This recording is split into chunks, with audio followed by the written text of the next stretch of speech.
Today we are reading chapter 25 and 26 of our Read Aloud book, and I'm not going to waste any more time talking because I am super eager to hear what happens in our book, so let's get started. Chapter 25.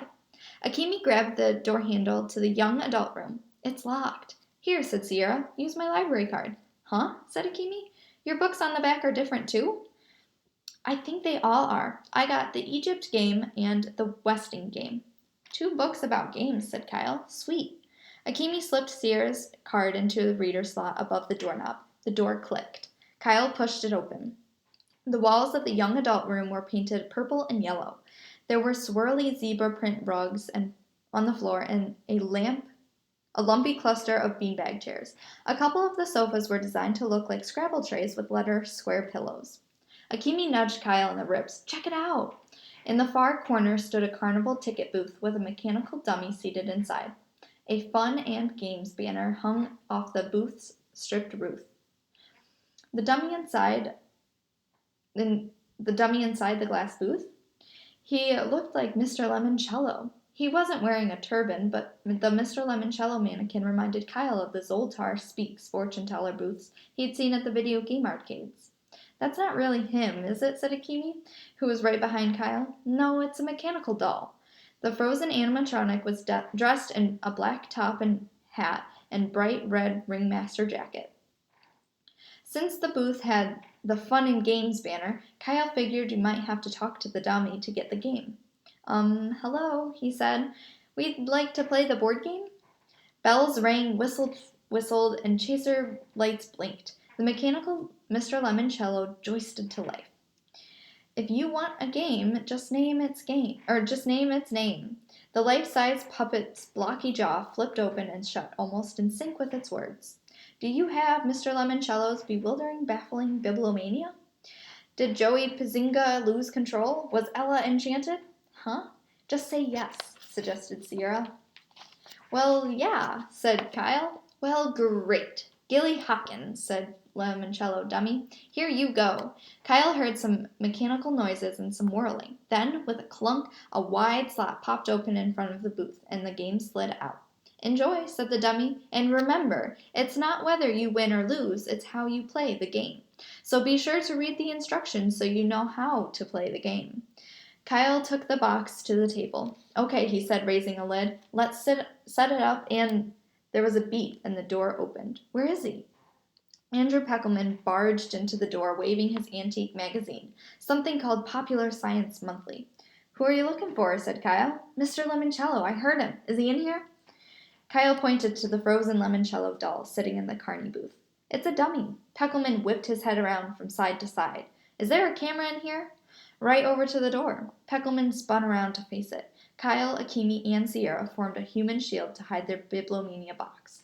I want to use a second lifeline, Peckelman shouted at the camera. I want to talk to an expert. Very well, said the calm voice. Kyle immediately recognized as belonging to Dr. Zinchenko. With whom do you wish to speak? The guy who wrote this stupid magazine article about cracking open a bank vault in the 1930s. I'm afraid we can't arrange that for you, Andrew. Why not? The guy's a moron. He didn't tell me anything about how to open the front door, which is what my Google search said this magazine would do. We told you the way out is not the way in. That is just a red herring, a trick to throw us off, of course. No, Andrew, it is not. What is the title of this article? Newest bank vaults defy the cracksman. Well, that should have been a hint. Apparently, the reporter concluded that thieves could not break into the vault doors. When I was doing internet research, it's important to let me talk to the stupid person. I am sorry, said the magazine was published in 1936. The reporter is dead. Well, then I want to talk to Mr. Lemoncello. Excuse me? I want to talk to Mr. Lemoncello. This is highly irregular. And so is this game. You people have it rigged so Miguel Ferdinand would win.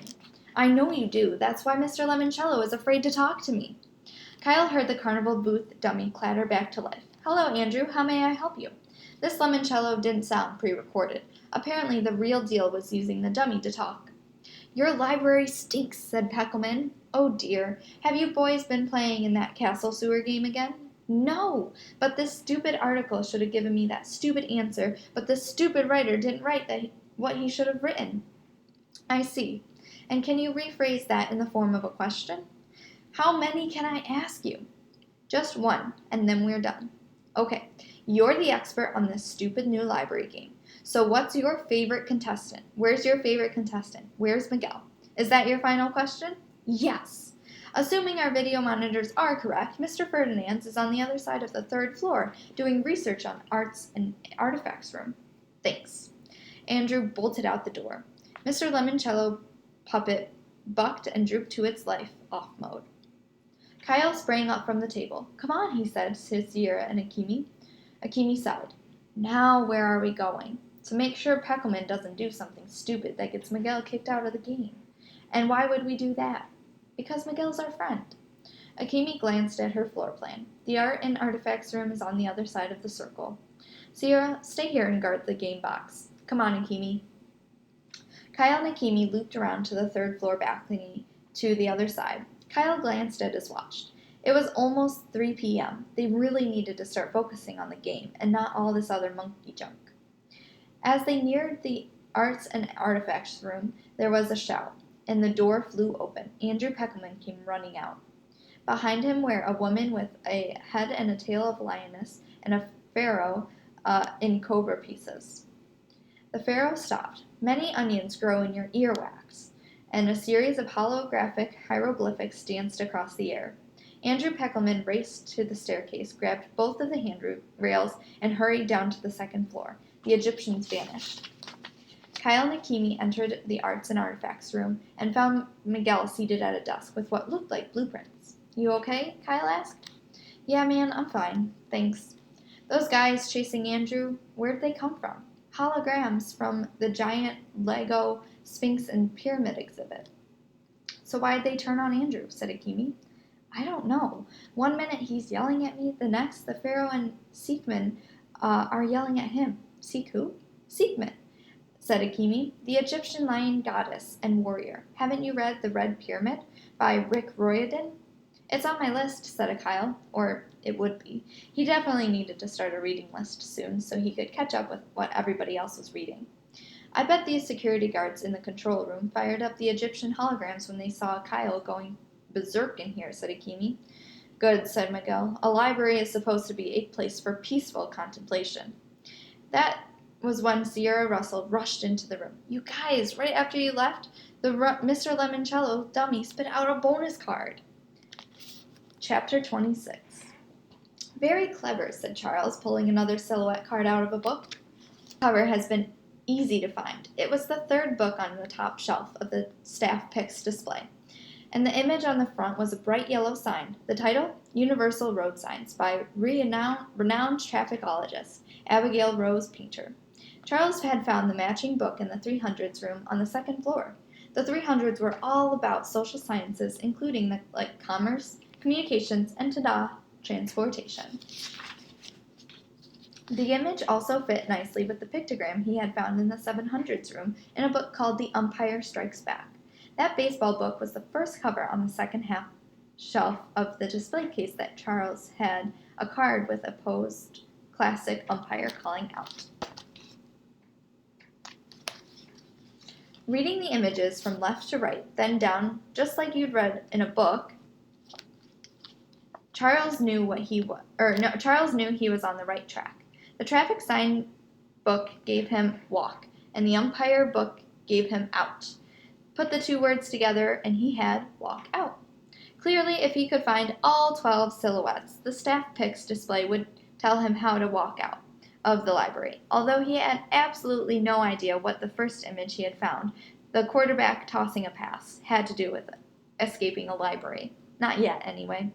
3 down, 9 to go, said Charles, winking up at the closest security camera. And, Mr. Lemoncello, if you're watching, may I just say that you are an extremely brilliant man.